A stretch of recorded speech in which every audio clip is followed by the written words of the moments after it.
The Prophet ﷺ, people were rude to him. The desert Arabs were rude to him. And he never returned their rudeness with rudeness. He smiled in their faces. He returned their bad manners with good character.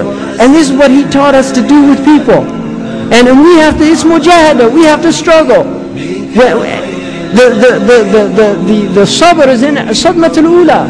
Patience, when the woman who was in the graveyard, and she was mourning over, and the Messenger of Allah passed by her, and he said that this is a musibah and you should be patient. And she said, you didn't have the tribulation that I had. That's how she answered him. And he just left her. Now look at the character there. He didn't say, don't you know who I am? I'm the Messenger of Allah. You can't talk to me like that. He didn't say that. He saw she was musab. She was in tribulation. He left her to be in her tribulation. He gave her nasiha and she didn't accept it, but he recognized her psychological state. She was in a state that it was not useful or beneficial to continue with her, and so he left her. This is wisdom. This is hikmah. And then he went to his house and somebody came by and he said, don't you know who that was? That was the Messenger of Allah. Suddenly remorse entered her heart. Astaghfirullah. And she went to his house and knocked on the door. Ya Rasulullah, I didn't know it was you.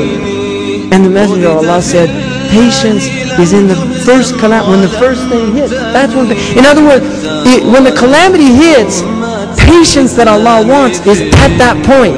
That's the point. Allah does not want you to lose control.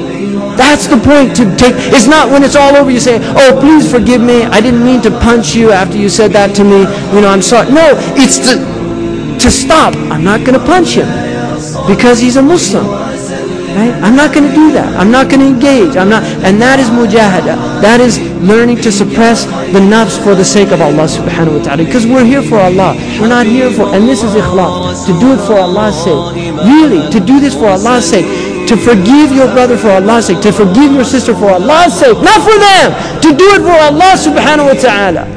Really, there's people in here that haven't talked to their brother or their sister, or some of them to their mothers and their fathers. Don't be that person. Don't cut off your bloodship bonds. Don't be that person. Do it for the sake of Allah. And a man came to the Messenger of Allah. He said, Ya Rasulullah, asilu akhi wa yaqta'uni u'tihi wa yamna'uni. I give him, he withholds. I come to him, he cuts me off. What should I do? He said, that is silat al-rahm. That what you're doing is the right thing, and continue to do it even though he's cutting you off. That's Islam. That's Islam. And it's hard. Don't think this is an easy religion.